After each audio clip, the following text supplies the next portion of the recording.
വിശദമായ റിപ്പോർട്ടുകൾ നോക്കാം. 18ാം ലോക്സഭയുടെ ആദ്യ സമ്മേളനത്തിന് ഇന്ന് തുടക്കമാവും. തെരഞ്ഞെടുക്കപ്പെട്ട അംഗങ്ങൾ ഇന്നും നാളെയുമായി സത്യപ്രതിജ്ഞ ചെയ്യും. ജൂലൈ 3 വരെ നടക്കുന്ന സമ്മേളനത്തിൽ സത്യപ്രതിജ്ഞ, സ്പീക്കർ തെരഞ്ഞെടുപ്പ്, ഡെപ്യൂട്ടി സ്പീക്കർ തെരഞ്ഞെടുപ്പ് എന്നിവയാണ് പ്രധാന അജണ്ട. ലോക്സഭയിലേക്ക് തെരഞ്ഞെടുക്കപ്പെട്ട അംഗങ്ങളുടെ സത്യപ്രതിജ്ഞയാണ് പ്രത്യേക സമ്മേളനത്തിന്റെ ആദ്യ അജണ്ട. രാവിലെ 9:30 പ്രോട്ടം സ്പീക്കറായി ഭർതൃഹരി മെഹ്താബ് രാഷ്ട്രപതി ദ്രൗപദി മുർമുവിന് മുന്നിൽ സത്യപ്രതിജ്ഞ ചെയ്യും. 11 മണിക്ക് ലോക്സഭ സമ്മേളിക്കുന്നതിന് മുൻപായി പ്രധാനമന്ത്രി നരേന്ദ്രമോദി മാധ്യമങ്ങളെ കാണും. തുടർന്ന് പ്രോട്ടം സ്പീക്കറുടെ അധ്യക്ഷതയിൽ അംഗങ്ങളുടെ സത്യപ്രതിജ്ഞ. ആദ്യം പ്രധാനമന്ത്രിയും തുടർന്ന് കേന്ദ്രമന്ത്രിമാരും സത്യപ്രതിജ്ഞ ചെയ്യും. സംസ്ഥാനങ്ങളുടെ അക്ഷരമാല ക്രമത്തിലാണ് മറ്റംഗങ്ങളുടെ സത്യപ്രതിജ്ഞ. വൈകിട്ട് 4 മണി മുതൽ 5 മണി വരെയാണ് കേരളത്തിൽ നിന്നുള്ള അംഗങ്ങളുടെ സത്യപ്രതിജ്ഞയ്ക്ക് ക്രമീകരിച്ചിരിക്കുന്ന സമയം. സഭയിലെ ഏറ്റവും മുതിർന്നയാളെ പ്രോട്ടം സ്പീക്കർ സ്ഥാനം നിഷേധിച്ചതിൽ പ്രതിഷേധിച്ച് കൊടിക്കുന്നിൽ സുരേഷ് അടക്കം പ്രോട്ടം സ്പീക്കറുടെ സഹായികളുടെ പാനലിൽ ഉൾപ്പെട്ട പ്രതിപക്ഷാംഗങ്ങൾ സഹകരിക്കില്ലെന്നാണ് സൂചന. സ്പീക്കർ, ഡെപ്യൂട്ടി സ്പീക്കർ, പ്രതിപക്ഷ നേതാവ് എന്നീ പദവികളിൽ ആരെന്നാണ് ആദ്യ സമ്മേളനത്തിൽ എല്ലാവരും ഉറ്റുനോക്കുന്നത്. ചൊവ്വാഴ്ച സ്പീക്കറെ തെരഞ്ഞെടുക്കാനുള്ള പ്രമേയം പ്രധാനമന്ത്രി അവതരിപ്പിക്കും. ബുധനാഴ്ചയാണ് സ്പീക്കർ തെരഞ്ഞെടുപ്പ്. 27-ന് രാജ്യസഭ കൂടി സമ്മേളിച്ച ശേഷം രാഷ്ട്രപതി ദ്രൗപദി മുർമു ഇരുസഭകളെയും അഭിസംബോധന ചെയ്യും. തുടർന്ന് നടക്കുന്ന നന്ദിപ്രമേയ ചർച്ചകൾ സർക്കാരിന്റെയും പ്രതിപക്ഷത്തിന്റെയും പരീക്ഷണവേദിയാകും. ഓഹരി വിപണി അഴിമതി, നീറ്റ് പരീക്ഷാ വിവാദം, ബംഗാൾ ട്രെയിൻ അപകടം തുടങ്ങി 1/2 ഡസനോളം ആയുധങ്ങൾ ഇതിനകം പ്രതിപക്ഷത്തിന്റെ കൈവശമുണ്ട്. 24 ഡൽഹി. മുതലപ്പുഴയിലെ തുടർച്ചയായ അപകടങ്ങൾ ഇന്ന് നിയമസഭയിൽ ഉന്നയിക്കാൻ പ്രതിപക്ഷം. സമീപകാല അപകടങ്ങളുടെ പശ്ചാത്തലത്തിലാണ് മുതലപ്പുഴ വിഷയം സഭാ സമ്മേളനത്തിൽ പ്രതിപക്ഷം ചർച്ചയാക്കുന്നത്. ശൂന്യവേളയിൽ അടിയന്തര പ്രമേയമായാണ് വിഷയം കൊണ്ടുവരിക. ഭരണഘടനയിൽ സംസ്ഥാനത്തിന്റെ പേര് കേരളം എന്നാക്കണമെന്ന് കേന്ദ്രത്തോട് ആവശ്യപ്പെടുന്ന പ്രമേയവും ഇന്ന് അവതരിപ്പിക്കും. മുഖ്യമന്ത്രി പിണറായി വിജയനാണ് പ്രമേയം അവതരിപ്പിക്കുക. സഭ പിരിയുമ്പോൾ MLA ആയിരുന്ന OR കേളു ഇന്ന് സഭ പുനരാരംഭിക്കുമ്പോൾ മന്ത്രിയായി മടങ്ങിയെത്തുന്നുവെന്ന പ്രത്യേകതയുമുണ്ട്. +1 സീറ്റ് പ്രതിസന്ധിയും TP ചന്ദ്രശേഖരൻ വധക്കേസിലെ പ്രതികൾക്ക് ശിക്ഷാ ഇളവ് നൽകാനുള്ള തീരുമാനവും വരും ദിവസങ്ങളിൽ സഭാതലത്തെ ചൂടുപിടിപ്പിക്കും. ഛത്തീസ്ഗഡിൽ മാവോയിസ്റ്റ് ആക്രമണത്തിൽ വീരമൃത്യു വരിച്ച വിഷ്ണുവിന്റെ മൃതദേഹം ഉച്ചയോടെ നാട്ടിലെത്തിക്കും. 25-ാം വയസ്സിലാണ് വിഷ്ണു CRPF-ലെത്തുന്നത്. രാജ്യത്തെ സേവിക്കുക എന്നതായിരുന്നു ചെറുപ്പം മുതൽ വിഷ്ണുവിന്റെ ആഗ്രഹം. പാലോട് ഫാം ജംഗ്ഷനിൽ അനിഴം വീട്ടിൽ രഘുവരന്റെയും അജിതയുടെയും മകനാണ് വീരമൃത്യു വരിച്ച വിഷ്ണു. ജവാനായി ആദ്യം സേവനമനുഷ്ഠിച്ചത് കശ്മീരിൽ, പിന്നീട് ജാർഖണ്ഡിലെത്തി. 2 വർഷം മുമ്പാണ് ഛത്തീസ്ഗഡിലെ പ്രശ്നബാധിത മേഖലകളിൽ സേവനത്തിനായി എത്തുന്നത്. സുക്മ ജില്ലയിൽ CRPF കോബ്ര ബറ്റാലിയനിലെ ജവാനായി ജോലി ചെയ്യുന്നതിനിടെയാണ് ഇന്നലെ ഉച്ചയ്ക്ക് 3 മണിയോടെ അപകടമുണ്ടായത്. മാവോയിസ്റ്റ് ആക്രമണത്തിന് തൊട്ടുമുമ്പും വിഷ്ണു കുടുംബാംഗങ്ങളുമായി സംസാരിച്ചിരുന്നു. 5 ദിവസം മുമ്പ് മേഖലയിലുണ്ടായ സംഘർഷത്തെപ്പറ്റിയും അവരോട് പറഞ്ഞു. തൊട്ടു പിന്നാലെയാണ് വിഷ്ണു ഓടിച്ചിരുന്ന ട്രക്ക് കുഴിബോംബ് പൊട്ടിത്തെറിച്ച് അപകടത്തിൽപ്പെട്ടത്. ശ്രീചിത്ര ആശുപത്രിയിലെ നഴ്സ് നിഖിലയാണ് ഭാര്യ. നിർവീൻ, നിർദേവ് എന്നിവരാണ് മക്കൾ. കുടുംബ വീട്ടിൽ മാതാപിതാക്കളോടൊപ്പം കാലങ്ങളായി താമസിച്ചിരുന്ന വിഷ്ണു അടുത്തിടെയാണ് സ്വന്തമായി വീട് വെച്ച് താമസം മാറിയിട്ട്. വീടിന്റെ പാലുകാച്ചൽ ചടങ്ങിനായി 1.5 മാസം മുമ്പാണ് വിഷ്ണു അവസാനമായി നാട്ടിലെത്തിയത്. ഉച്ചയോടെ നാട്ടിലെത്തിക്കുന്ന മൃതദേഹം ഔദ്യോഗിക ബഹുമതികളോടെ സംസ്കരിക്കും. 24 തിരുവനന്തപുരം.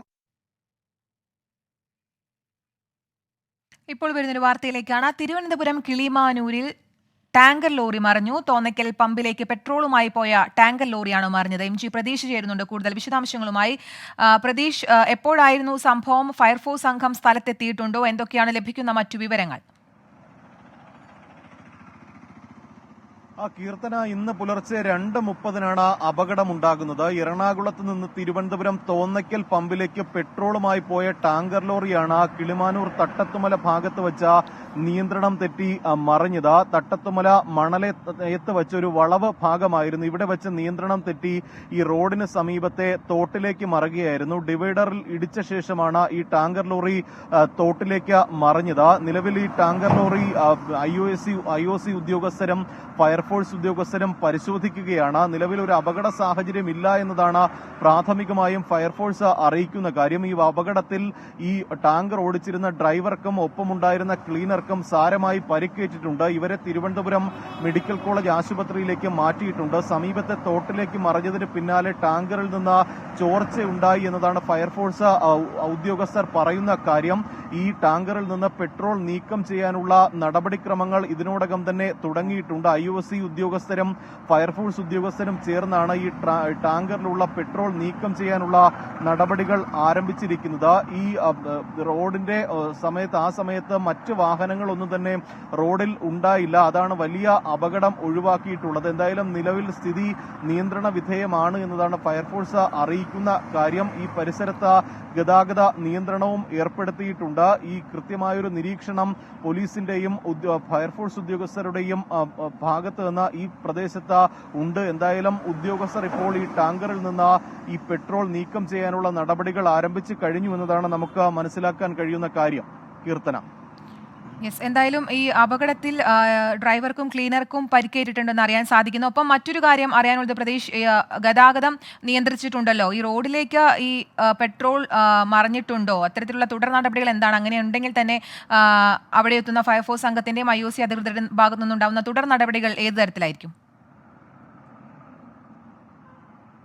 കീർത്തന, പ്രാഥമികമായി ഫയർഫോഴ്സ് ഉദ്യോഗസ്ഥരെ അറിയിക്കുന്ന കാര്യം അപകടകരമായ ഒരു സാഹചര്യം നിലവിൽ ഇല്ല എന്നതാണ്. കാരണം ഈ MC റോഡിൽ നിന്ന് ഈ റോഡിന് സമീപത്തെ തോട്ടിലേക്കാണ് ഈ ടാങ്കർ ലോറി മറിഞ്ഞത്. നിലവിൽ റോഡിൽ പെട്രോൾ ഒന്നും തന്നെ ലീക്ക് ആയിട്ടില്ല. ഈ തോട്ടിലേക്ക് ലോറി മറിഞ്ഞതിന് പിന്നാലെ ഈ ലീക്ക് ഉണ്ടായത് തോട്ടിൽ വെച്ചാണ്. ഈ തോട്ടിൽ പെട്രോൾ കലർന്നു എന്നതാണ് ഇപ്പോൾ ഫയർഫോഴ്സ് അറിയിക്കുന്ന കാര്യം. ഈ സ്ഥലത്ത് നിലവിൽ ഗതാഗതം ക്രമീകരിച്ചിട്ടുണ്ട്. പക്ഷേ പൂർണ്ണമായൊരു ഗതാഗത നിയന്ത്രണം MC റോഡിൽ നിലവിൽ ഏർപ്പെടുത്തിയിട്ടില്ല. എത്രയും വേഗം തന്നെ ഈ ടാങ്കറിൽ നിന്ന് പെട്രോൾ നീക്കം ചെയ്യാനുള്ള നടപടികൾ പൂർത്തിയാക്കുമെന്നതാണ് ഉദ്യോഗസ്ഥർ അറിയിക്കുന്ന കാര്യം. ഇതിനായാണ് എറണാകുളത്ത് നിന്ന് IOC ഉദ്യോഗസ്ഥർ അടക്കം എത്തിയിട്ടുള്ളത്. ഇന്ന് പുലർച്ചെ 2:30 ഈ അപകടം നടന്നത്. ഈ അപകടം നടന്നതിന് പിന്നാലെ കടക്കലിൽ നിന്നും വെഞ്ഞാറമൂട്ടിൽ നിന്നുമുള്ള ഫയർഫോഴ്സ് യൂണിറ്റാണ് ആദ്യം ഈ സ്ഥലത്ത് എത്തിയത്. ഇതിന് പിന്നാലെയാണ് ഈ ഇവിടെയുള്ള ആളുകളെയും വലിയ ആൾതാമസമുള്ള ഒരു മേഖലയല്ല, അതുകൊണ്ട് തന്നെ സ്ഥിതി നിയന്ത്രണ വിധേയമാണെന്നും വലിയ അപകടങ്ങൾക്ക് നിലവിൽ സാഹചര്യമില്ല എന്നുമാണ്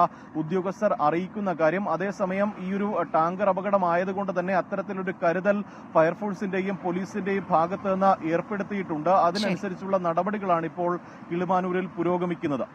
ശരി, തിരുവനന്തപുരം കിളിമാനൂർ തട്ടത്തുമലയിലാണ് ടാങ്കർ ലോറി മറിഞ്ഞ് അപകടമുണ്ടായിട്ടുള്ളത്. ആശങ്കപ്പെടേണ്ട സാഹചര്യമല്ല നിലവിലുള്ളതെന്നാണ് NG പ്രദേശ് നൽകുന്ന വിവരം. മറ്റു വാർത്തകളിലേക്ക്. നീറ്റ് ചോദ്യപേപ്പർ ചോർച്ചാ കേസിൽ സാമ്പത്തിക കുറ്റകൃത്യ വിഭാഗം 5 പേരെ കൂടി അറസ്റ്റ് ചെയ്തു. ഇതോടെ ആകെ അറസ്റ്റിലായവരുടെ എണ്ണം 18ആയി. ഇന്ന് CBIയുടെ പ്രത്യേക സംഘം പട്നയിലെത്തി കേസ് ഏറ്റെടുക്കും. സാമ്പത്തിക കുറ്റകൃത്യ വിഭാഗം നിലവിലെ കേസ് റിപ്പോർട്ട് CBIക്ക് കൈമാറും. ഒളിവിൽ പോയ മുഖ്യപ്രതി സഞ്ജീവ് മുഖ്യയ്ക്കായി ലുക്കൌട്ട് നോട്ടീസ് ഇറക്കാനാണ് പോലീസിന്റെ നീക്കം. ബീഹാർ നവാഡയിൽ UGC നെറ്റ് പരീക്ഷാ ക്രമക്കേട് അന്വേഷിക്കാനെത്തിയ CBI സംഘത്തിനെ ആക്രമിച്ചതിനു പിന്നാലെ പോലീസ് നടപടി കടുപ്പിച്ചു. 200ഓളം പേർക്കെതിരെ കേസെടുത്തിട്ടുണ്ട്. കേസിൽ 4 പേരാണ് പോലീസ് കസ്റ്റഡിയിലുള്ളത്. നാഷണൽ ടെസ്റ്റിംഗ് ഏജൻസിയുടെ സുതാര്യത ഉറപ്പാക്കാൻ രൂപീകരിച്ച ഉന്നതതല സമിതിയുടെ ആദ്യ യോഗം ഉടൻ ചേരും. സംസ്ഥാനത്ത് +1 ക്ലാസുകൾ ഇന്ന് ആരംഭിക്കും. മലബാറിലെ സീറ്റ് പ്രതിസന്ധിയിൽ പ്രതിഷേധം ശക്തമാക്കുകയാണ് വിദ്യാർത്ഥി സംഘടനകൾ. സർക്കാരിനെ പ്രതിരോധത്തിലാക്കി മലപ്പുറം കളക്ടറേറ്റിലേക്ക് SFI ഇന്ന് മാർച്ച് നടത്തും. മലബാറിൽ സീറ്റ് പ്രതിസന്ധി അതിരൂക്ഷമായി തുടരുന്നതിനിടെ സംസ്ഥാനത്ത് +1 ക്ലാസുകൾ ഇന്ന് ആരംഭിക്കും.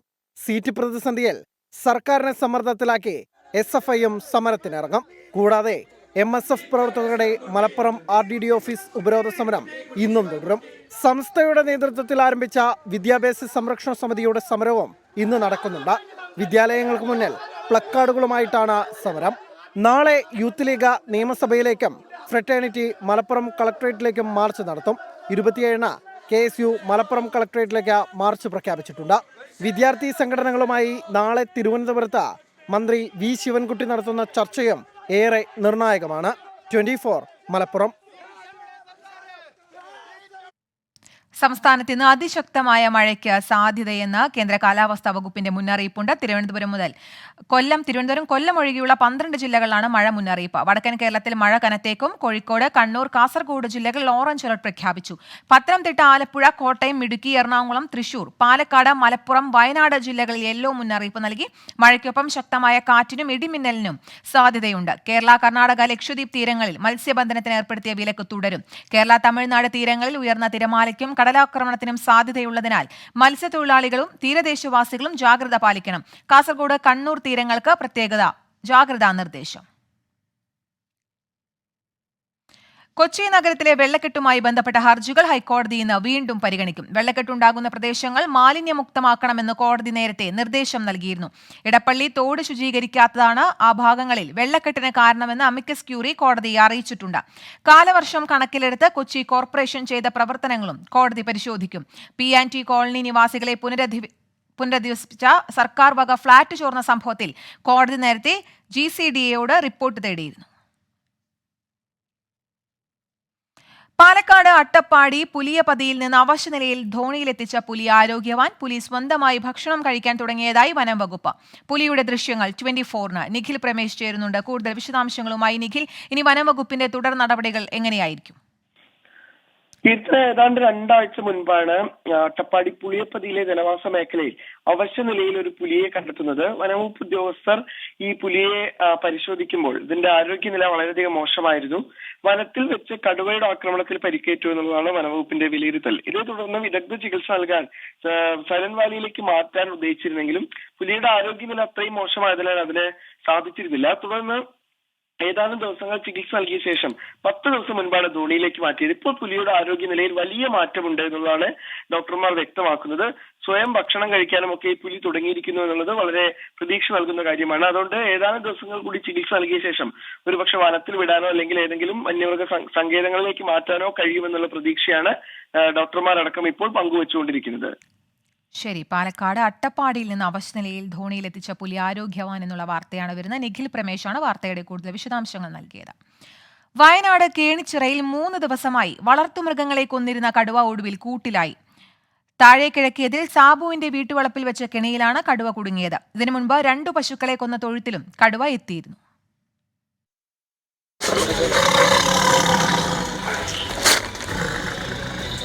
കഴിഞ്ഞ വ്യാഴാഴ്ച മുതൽ ഭീതിയിലായിരുന്നു കേണിച്ചിറ എടക്കാട് നിവാസികൾ.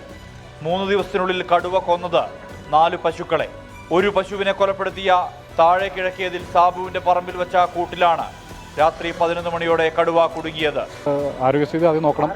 അടുത്തുള്ള നമ്മുടെ ഡിപ്പാർട്ട്മെന്റ് ഏതെങ്കിലും ഒരു പോയിന്റ് ചെന്നിട്ട് ഡോക്ടറെ പരിശോധിച്ച ശേഷം നമ്മൾ അടുത്ത നടപടി എടുക്കും. അപ്പോൾ നമ്മൾ ഏതാണ് നിയറസ്റ്റ് പോയിന്റ് എന്ന് പറഞ്ഞാൽ അവിടെ പോയതിന് ശേഷം ഇത് പരിശോധിക്കണം. കാരണം എന്താണ് ഇഞ്ചുറി എന്നുള്ളത് നോക്കണം, ഹെൽത്തൊന്ന് നോക്കണം. അതിനുശേഷം നമ്മൾ കുപ്പാടിയിലേക്ക് നിൽക്കുന്നവരെ അറിയിക്കും. ഇതിന് തൊട്ടു മുമ്പ് മാളിയേക്കൽ ബെന്നിയുടെ വീട്ടിലെ തൊഴുത്തിൽ കടുവ കയറുന്നതിന്റെ ദൃശ്യങ്ങൾ പുറത്തുവന്നു. തൊട്ടടുത്തുള്ള ആട്ടിൻകൂട്ടിലടിച്ചു. ഒരാട് ചത്തു.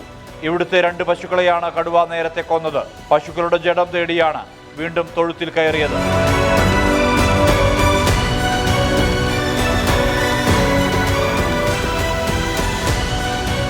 പിടിയിലായ കടുവയെ കുപ്പാടിയിലെ മൃഗപരിപാലന കേന്ദ്രത്തിലേക്ക് മാറ്റി. ഇതോടെ താൽക്കാലിക ആശ്വാസം നാട്ടുകാർക്ക്. വൈകുന്നേരത്ത് ആ പശുവിനെ പിടിച്ച വീട്ടിൽ കടുവ എത്തുകയും അവിടുന്ന് കൂട്ട് കയറാതെ പോവുകയുണ്ടായി. വളരെയധികം ഭീതിയിലായി ഒന്നുകൂടെ ജനങ്ങൾ. അതിനുശേഷം 11 മണിയോടുകൂടെ കടുവ കൂട്ടിക്കയറി. വളരെയധികം ആശ്വാസം തോന്നുന്ന ഒരു വാർത്ത തന്നെയാണ്. കടുവയ്ക്ക് ആരോഗ്യ പ്രശ്നങ്ങൾ ഉണ്ടെന്നാണ് സൂചന. ചില പല്ലുകൾ തകർന്നിട്ടുണ്ട് എന്നാണ് വിവരം. ഈ സാഹചര്യത്തിൽ കടുവയെ എന്തു ചെയ്യണമെന്ന കാര്യത്തിൽ ഇന്ന് വനംവകുപ്പ് തീരുമാനമെടുക്കും. വയനാട് സൗത്ത് DFO ആയി അജിത് കെ രാമൻ ഇന്ന് ചുമതലയേൽക്കും. 24 വയനാട്. വയനാടുമായി അതിർത്തി പങ്കിടുന്ന നീലഗിരിയിലെ ഗൂഡല്ലൂർ മേഖലയിലും വന്യമൃഗശല്യം രൂക്ഷമാണ്. കാട്ടാനകളാണ് ഇവിടെ ഏറെ പ്രതിസന്ധി സൃഷ്ടിക്കുന്നത്. കുങ്കിയാനകളുടെ സഹായത്തോടെ കാട്ടാനകളെ മുതുമല വനമേഖലയിലേക്ക് തുരുത്തണമെന്നാണ് ആവശ്യം.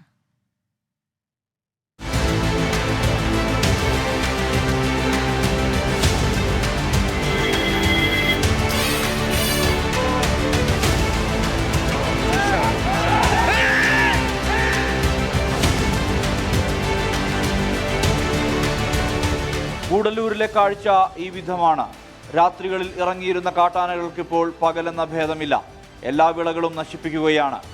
ഗൂഡല്ലൂരിനടുത്തുള്ള പ്രദേശങ്ങളിൽ മാത്രം നിരവധി പേരാണ് വന്യമൃഗ ആക്രമണത്തിന് വിധേയമായി മരിച്ചത്.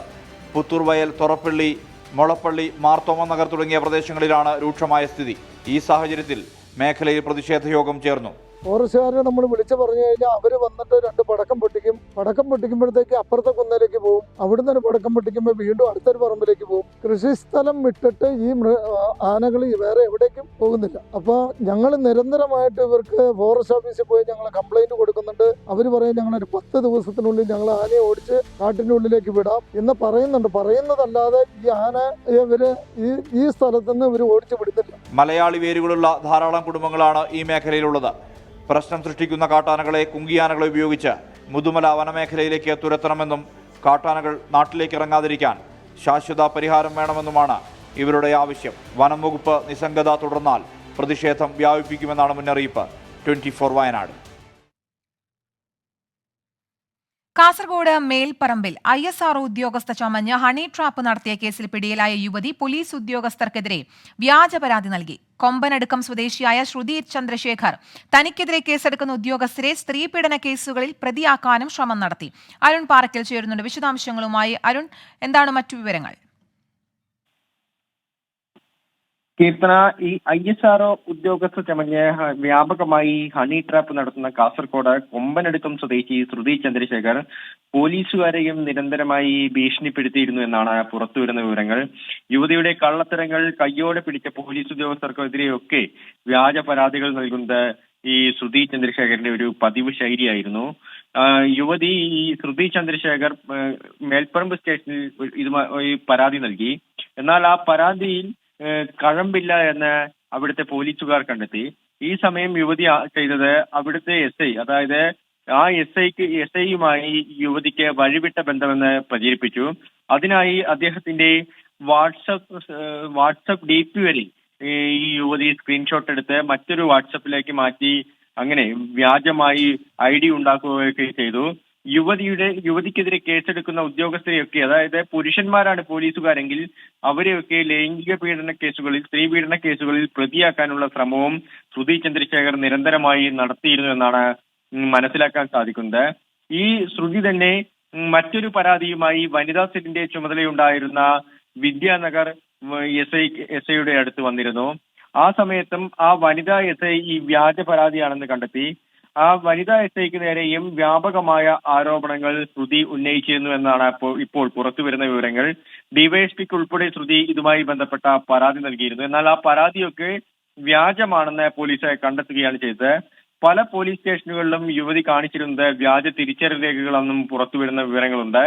എന്തായാലും ഈ യുവതി എത്രയും പെട്ടെന്ന് പിടികൂടുമെന്നാണ് നമുക്ക് മനസ്സിലാക്കാൻ സാധിക്കുന്നത്.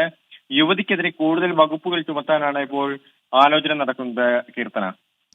ശരി, അരുൺ പാറക്കലാണ് വാർത്തയുടെ കൂടുതൽ വിശദാംശങ്ങൾ നൽകിയത്. മറ്റ് റിപ്പോർട്ടുകളിലേക്ക്. മദ്യനയ അഴിമതി കേസിൽ ഡൽഹി മുഖ്യമന്ത്രി അരവിന്ദ് കെജ്രിവാൾ സുപ്രീം കോടതിയിൽ. താൽക്കാലികമായി ജാമ്യം തടഞ്ഞ ഹൈക്കോടതി നടപടിക്കെതിരെയാണ് ഹർജി ഇന്ന് തന്നെ അടിയന്തരമായി കേൾക്കണമെന്നാണ് കെജ്രിവാളിന്റെ അഭിഭാഷകർ ആവശ്യപ്പെടുക. ഡൽഹി മദ്യനയ അഴിമതി കേസിൽ ജാമ്യം അനുവദിച്ച വിചാരണ കോടതി ഉത്തരവ് താൽക്കാലികമായി സ്റ്റേ ചെയ്ത ഡൽഹി ഹൈക്കോടതി നടപടിക്കെതിരെയാണ് മുഖ്യമന്ത്രി അരവിന്ദ് കെജ്രിവാൾ സുപ്രീം കോടതിയെ സമീപിച്ചത്. വിഷയത്തിൽ അടിയന്തരവാദം കേൾക്കണമെന്ന് കെജ്രിവാൾ സുപ്രീം കോടതിയിൽ ആവശ്യപ്പെടും. കെജ്രിവാളിന് ജാമ്യം അനുവദിച്ച റോസ് അവന്യൂ കോടതിയിലെ സ്പെഷ്യൽ ജഡ്ജി നിയായ് ബിന്ദുവിന്റെ ജൂൺ 20 ഉത്തരവ് ഡൽഹി ഹൈക്കോടതി ജഡ്ജി സുധീർ കുമാർ ജെയിൻ ജൂൺ 21 തടഞ്ഞിരുന്നു. ജാമ്യം തടയണമെന്നാവശ്യപ്പെട്ട് എൻഫോഴ്സ്മെന്റ് ഡയറക്ടറേറ്റ് നൽകിയ ഹർജിയിൽ വിധി പറയും വരെ വിചാരണ കോടതിയുടെ ഉത്തരവ് മാറ്റിവെച്ചുകൊണ്ടാണ് ഡൽഹി ഹൈക്കോടതിയുടെ ഉത്തരവ്. 3 ദിവസത്തിനകം ഹർജിയിൽ ഹൈക്കോടതി തീരുമാനമെടുക്കുമെന്ന് അറിയിച്ചിരിക്കെയാണ് കെജ്രിവാൾ സുപ്രീം കോടതിയെ സമീപിച്ചത്. കുറ്റകൃത്യത്തിൽ കെജ്രിവാളിന്റെ പങ്കിനെക്കുറിച്ച് തെളിവുകൾ ഹാജരാക്കാൻ ഇഡിക്ക് കഴിഞ്ഞിട്ടില്ലെന്ന് വ്യക്തമാക്കിയാണ് വിചാരണ കോടതി ജാമ്യം അനുവദിച്ചത്. കെജ്രിവാളിന് ജാമ്യം ലഭിക്കുന്നത് അന്വേഷണത്തെ ബാധിക്കുമെന്നാണ് ഇഡിയുടെ വാദം. 24 ഡൽഹി. തമിഴ്നാട് കള്ളക്കുറിച്ചിയിലെ വിഷമദ്യ ദുരന്തത്തിൽ മരിച്ചവരുടെ എണ്ണം 57ആയി. ഇന്നലെ സേലം ആശുപത്രിയിൽ ചികിത്സയിലുണ്ടായിരുന്ന ചാമുണ്ടിയാണ് മരിച്ചത്. 4 ആശുപത്രികളിലായി 153 പേർ ചികിത്സയിലുണ്ട്. ഇതിൽ 20-ലധികം പേരുടെ നില ഗുരുതരമായി തുടരുകയാണ്. പുതുച്ചേരി ജിപ്മർ ആശുപത്രിയിൽ ചികിത്സയിലുണ്ടായിരുന്ന 5 പേർ ഇന്നലെ തിരികെ എത്തിയെന്നത് ആശ്വാസകരമാണ്. കേസിൽ 2 പേരെ കൂടി ഇന്ന് CBI സംഘം അറസ്റ്റ് ചെയ്തു. മെഥനോൾ എത്തിച്ച മാതേഷിനെ ചോദ്യം ചെയ്തതിൽ നിന്ന് ലഭിച്ച വിവരത്തിന്റെ അടിസ്ഥാനത്തിലാണ് അറസ്റ്റ്. പൻറൂട്ടിയിലെ ജ്യോതി ചിപ്സ് എന്ന സ്ഥാപനം നടത്തുന്ന ശക്തിവേൽ, ചെന്നൈ MGR നഗറിലെ ശിവകുമാർ എന്നിവരാണ് പിടിയിലായത്. കേസിൽ ഇതുവരെ 10 പേരാണ് അറസ്റ്റിലായിട്ടുള്ളത്. പ്രതിപക്ഷ പ്രതിഷേധത്തിനിടെ തമിഴ്നാട് നിയമസഭയുടെ പ്രത്യേക സമ്മേളനം ഇന്നും തുടരും. തിരികെ വാർത്തകളിലേക്ക്. ലോക ടെലിവിഷൻ ചരിത്രത്തിൽ പുതുചരിത്രം കുറിച്ച് 24. ലോകത്താദ്യമായി പ്രേക്ഷകരുടെ ജില്ലാ സമ്മേളനം സംഘടിപ്പിച്ചാണ് 24 ചരിത്രത്തിൽ ഇടം നേടിയത്. മലപ്പുറം തിരൂർ ബിയാൻകോ കാസിൽ ഓഡിറ്റോറിയത്തിൽ നടന്ന സമ്മേളനത്തിൽ ആയിരങ്ങളാണ് പങ്കെടുത്തത്. SSLC പരീക്ഷയിൽ മുഴുവൻ വിഷയങ്ങൾക്കും A+ നേടിയ വിദ്യാർത്ഥികളെ ചടങ്ങിൽ അനുമോദിച്ചു. എൻ്റെ അമ്മയ്ക്ക് ഞാൻ എൻ്റെ മൊബൈലിലാണ് ഞാൻ വെച്ചു കൊടുക്കുന്നത്. TV ഇല്ലേ വീട്ടിൽ. പക്ഷേ എനിക്ക് താങ്കൾക്ക് ഞങ്ങൾ ഒരു ടി വി വാങ്ങിച്ചു തരും. ലോക ടെലിവിഷൻ ചരിത്രത്തിൽ ഇന്നുവരെ കാണാത്ത ചരിത്ര മുഹൂർത്തങ്ങൾക്കാണ് മലപ്പുറം തിരൂർ തുഞ്ചന്റെ മണ്ണ് സാക്ഷിയായത്. സ്നേഹവും ആകാംക്ഷയും പ്രതീക്ഷയും സന്തോഷവുമെല്ലാം ഇടകലർന്ന 1000 മുഖങ്ങളാണ് പ്രേക്ഷകരുടെ പ്രഥമ ജില്ലാ സമ്മേളന നഗരിയായ മലപ്പുറം തിരൂർ ബിയാൻകോ കാസിൽ ഓഡിറ്റോറിയത്തിൽ കാണാനായത്. ഫ്ലവേഴ്സ് ചെയർമാൻ ഗോകുലൻ ഗോപാലൻ പരിപാടി ഉദ്ഘാടനം ചെയ്തു. ആദ്യത്തെ ജില്ലാ സമ്മേളനം ഉദ്ഘാടനം ചെയ്യും മലപ്പുറത്ത് വെക്കാനുള്ള കാരണം ഏറ്റവും നല്ലതാണ്. ഇതിന് നിങ്ങളെ ചാനലിൽ പ്രകാശിക്കുന്ന പ്രകാശകർ വന്ന് മലപ്പുറത്താണ്. അതുകൊണ്ട് ഇപ്പോൾ 24 കണക്ട് എന്ന പരിപാടി നടത്തിയതും ആദ്യമായിട്ട് ഇവിടെ തന്നെയാണ്. ടെലിവിഷൻ സ്ക്രീനിൽ മാത്രം കണ്ട് പരിചയിച്ച SKN-ഉം 24 അവതാരകരും പ്രേക്ഷകർക്കിടയിലേക്കിറങ്ങി അവരുമായി സംവദിച്ചതും കുശലം പറഞ്ഞതും പുത്തൻ അനുഭവമായി. ശ്രീകണ്ഠൻ നായരെ കാണാൻ പറ്റിയ, നിങ്ങളെല്ലാവരെയും കാണാൻ പറ്റിയ, നേരിട്ട് കാണാൻ പറ്റിയതിൽ ഏറ്റവും വലിയ സന്തോഷം. കൊന്നപ്പൂവേ കൊങ്ങിണി പൂവേ ഇന്നെന്നെ കണ്ടാലെന്തു തോന്നും കിങ്ങിണി പൂവേ. 24 കണക്റ്റിന്റെ ഭാഗമായി നിർധനരായ 10 പേർക്ക് മലപ്പുറം ജില്ലയിൽ വീട് നിർമ്മിച്ചു നൽകുമെന്ന പ്രഖ്യാപനം ചടങ്ങിൽ നടന്നു. കെ ചിറ്റിലപ്പള്ളി ഫൗണ്ടേഷനുമായി ചേർന്ന് 100 വീടുകൾ കേരളത്തിൽ നിർമ്മിച്ചു നൽകുന്നുണ്ട്. അതിൽ 10 വീടുകൾ നമ്മൾ മലപ്പുറം ജില്ലയിലാണ് നിർമ്മിച്ചു നൽകുന്നത്. Mitra Diamonds partner Hamsakutty, Cubix footwear MD Faisal Rahman, Santhosh pharmacy managing director K Velayudhan, Siso marine world manager Nishid, doctor city life സയൻസിലെ ഡോക്ടർ ഹംസ എന്നിവരെ ചടങ്ങിൽ ആദരിച്ചു. താജുദ്ദീൻ വടകരയുടെയും ഫ്ലവേഴ്സ് താരങ്ങളുടെയും കലാപരിപാടികൾ കൂടുതൽ മിഴിവേകി. അണ്ടംപെട്ട് സ്കൂളിൽ പഠിക്കുന്ന സമയത്ത് ഒരു ബന്ധുവിന്റെ ജ്യൂസ് കടയിൽ പാർട്ട് ടൈമായിട്ട് ജോലിക്ക് കിടയിരുന്നു. എന്താടാ നിനക്ക് ബോറടിച്ച?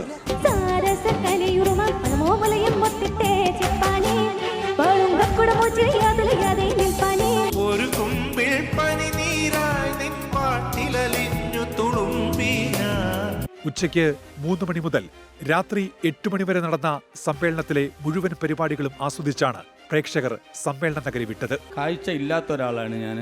ശ്രീകണ്ഠൻ നായർ സാറുടെ കൈ പിടിക്കാൻ ഒരു ആഗ്രഹമുണ്ട്. അത് സാധിപ്പിച്ചാൽ വളരെ നന്ദി. ഈ കൈ ആരുടെയാണെന്ന് മനസ്സിലായിട്ടുണ്ടോ? കൈയാണ്. ഞാൻ good morning with Sreekandan Nair എന്നും കേൾക്കുന്ന ആളാണ്, കാണൂല. നിങ്ങളിപ്പോഴാണ് ഇനി ശ്രീകണ്ഠൻ നായർ സാറ് തൊട്ട് എന്നൊരു അവകാശം എനിക്കുണ്ട്. 24 ഒരു അവകാശം. കണ്ണൂരിലെ പ്രേക്ഷകരുടെ ജില്ലാ സമ്മേളനത്തിൽ കാണാമെന്ന പ്രഖ്യാപനത്തോടെയാണ് തിരൂർ സമ്മേളനത്തിന് കൊടിയിറങ്ങിയത്. 24 തിരൂർ. മിൽമയിലെ ശമ്പള പരിഷ്കരണത്തിൽ യൂണിയൻ ഭാരവാഹികളുമായി ലേബർ കമ്മീഷണർ ഇന്ന് ചർച്ച നടത്തും. ചർച്ച പരാജയപ്പെട്ടാൽ സമ്പൂർണ്ണ പണിമുടക്കിലേക്ക് കടക്കാനാണ് തൊഴിലാളി സംഘടനകളുടെ തീരുമാനം. യോഗത്തിൽ ധാരണയായില്ലെങ്കിൽ ഇന്ന് അർദ്ധരാത്രി മുതൽ എല്ലാ മിൽമ ഡയറികളും പണിമുടക്കും. അങ്ങനെയെങ്കിൽ പാൽ ശേഖരണവും വിതരണവും തടസ്സപ്പെടും. സംയുക്ത ട്രേഡ് യൂണിയനുകളുടെ നേതൃത്വമാണ് അന്തിമ തീരുമാനം കൈക്കൊള്ളുക. ചർച്ചയിൽ അനുകൂല തീരുമാനമുണ്ടാകുമെന്നാണ് തൊഴിലാളി സംഘടനകളുടെ പ്രതീക്ഷ. കണ്ടാൽ പുല്ല് നിറഞ്ഞ മൈതാനം പോലെ തോന്നും, പക്ഷേ സംഗതി കുളമാണ്. നാട്ടുകാർ കുളിക്കുന്നതിനും മറ്റും ഉപയോഗിച്ചിരുന്ന ചേർപ്പ് അങ്ങാടിക്കുളമാണ് അധികൃതരുടെ അനാസ്ഥ മൂലം കാടുപിടിച്ച് നശിക്കുന്നത്. വർഷങ്ങൾക്ക് മുമ്പ് ജീർണാവസ്ഥയിലായിരുന്ന കുളം ലക്ഷങ്ങൾ ചെലവഴിച്ചാണ് പുനർനിർമ്മിച്ചത്. കുളത്തിന്റെ ഇരുവശങ്ങളിലും ഇടിഞ്ഞുകിടന്നിരുന്ന ബണ്ട് പഞ്ചായത്ത് ലക്ഷക്കണക്കിന് രൂപ ചെലവാക്കി കരിങ്കൽ കെട്ടി പുനർനിർമ്മിച്ചു. എന്നാൽ മാസങ്ങൾക്കുള്ളിൽ തന്നെ കരിങ്കൽ കെട്ടിയ പല ഭാഗങ്ങളും തകർന്നു.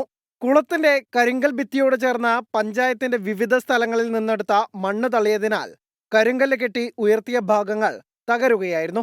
ഊരകം പെരുവനംചിറ ഭാഗത്തേക്ക് പോകുന്ന വഴിയിലുള്ള ഈ കുളത്തിന് സമീപത്തുകൂടെ ഒട്ടേറെ വാഹനങ്ങൾ ദിവസേന കടന്നു പോകുന്നുണ്ട്.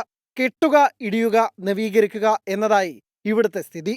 വീണ്ടും ഇടിയാതിരിക്കാൻ കോൺക്രീറ്റ് കൊണ്ട് ബെൽറ്റ് പണിയണമെന്ന നാട്ടുകാർ ആവശ്യപ്പെട്ടെങ്കിലും അശാസ്ത്രീയമായി നിർമ്മാണം പൂർത്തീകരിച്ചു. 18 ലക്ഷത്തോളം ഉറുപ്പിക ചെലവാക്കിയിട്ട് 3 വർഷം മുന്നേ നന്നാക്കിയിട്ടുള്ള കുളം ഇന്ന് ഒന്നിനും ഉപയോഗിക്കാതെ പുല്ല് പിടിച്ച് ചണ്ടി പിടിച്ച് കെട്ടിയ മതിലെല്ലാം അശാസ്ത്രീയമായ രീതിയിൽ പണിതുകൊണ്ട് എല്ലാം ഇടിഞ്ഞു പൊളിഞ്ഞ് നാശമായി കിടക്കുന്നൊരവസ്ഥയാണ്. എത്രയും പെട്ടെന്ന് പഞ്ചായത്ത് യോഗ്യമാക്കി തീർക്കണമെന്ന് വിനീതമായി അഭ്യർത്ഥിക്കുകയാണ്.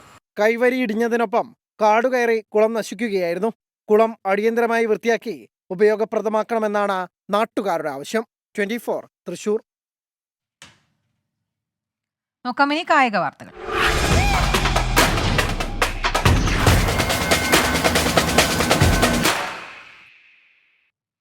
2020 ലോകകപ്പിൽ സെമി ഉറപ്പിക്കാൻ ടീം ഇന്ത്യ ഇന്ന് ഇറങ്ങുന്നു. രാത്രി 8-ന് സെയിന്റ് ലൂസിയയിൽ നടക്കുന്ന മത്സരത്തിൽ കരുത്തരായ ഓസ്ട്രേലിയയാണ് എതിരാളികൾ. സെമി പ്രതീക്ഷ നിലനിർത്താൻ ഓസീസിനും ജയം അനിവാര്യമാണ്. ലോക ടെസ്റ്റ് ചാമ്പ്യൻഷിപ്പിന്റെ ഫൈനലിലും ഏകദിന ലോകകപ്പിലും ഇന്ത്യയെ കണ്ണീരിലാഴ്ത്തി കിരീടം നേടിയ ഓസ്ട്രേലിയയ്ക്ക് പണി കൊടുക്കാൻ സുവർണ അവസരം. സൂപ്പർ 8-ലെ 3ാം ജയത്തോടെ സെമിയിലേക്ക് മുന്നേറുന്നതിനൊപ്പം ഓസ്ട്രേലിയയുടെ വഴിമുടക്കുകയും ചെയ്യാം രോഹിത് ശർമ്മയ്ക്കും സംഘത്തിനും. 2-ൽ 2 കളിയും ജയിച്ച 4 പോയിന്റോടെ ഗ്രൂപ്പ് 1-ൽ മുന്നിലാണ് ടീം ഇന്ത്യ. 2.4225 എന്ന പോസിറ്റീവ് റൺ റേറ്റുമുണ്ട്. ഇന്ത്യ അവസാന 4-ൽ ഇടം പിടിക്കാതിരിക്കണമെങ്കിൽ മഹാത്ഭുതങ്ങൾ സംഭവിക്കണം. ഓസ്ട്രേലിയയോട് 41 റൺസിന് തോൽക്കുകയും അഫ്ഗാനിസ്ഥാൻ 83 റൺസിന് ബംഗ്ലാദേശിനെ തോൽപ്പിക്കുകയും ചെയ്താലേ ഇന്ത്യയുടെ വഴിയടയൂ. ഓസ്ട്രേലിയയ്ക്കാകട്ടെ ഇന്ത്യക്കെതിരെ ജയം അനിവാര്യമാണ്. ഒപ്പം അഫ്ഗാനിസ്ഥാൻ തോൽക്കുകയും വേണം. ഓസ്ട്രേലിയക്കെതിരെയും ഇന്ത്യൻ ടീമിൽ മാറ്റത്തിന് സാധ്യതയില്ല. ബംഗ്ലാദേശിനെതിരെ 34 റൺസ് അടിച്ച ശിവൻ ദുബെ സ്ഥാനം സുരക്ഷിതമാക്കിയതോടെ സഞ്ജു സാംസൺ ഇന്നും പുറത്തിരിക്കേണ്ടി വരും. ലോകകപ്പിൽ ഇത് 6ാം തവണയാണ് ഇന്ത്യയും ഓസ്ട്രേലിയയും മുഖാമുഖം വരുന്നത്. ഇതിൽ 3-2 മുൻതൂക്കം ഇന്ത്യക്കുണ്ട്. Sports desk 24. ഇതോടെ പ്രഭാത വാർത്തകൾ പൂർണ്ണമാവുകയാണ്.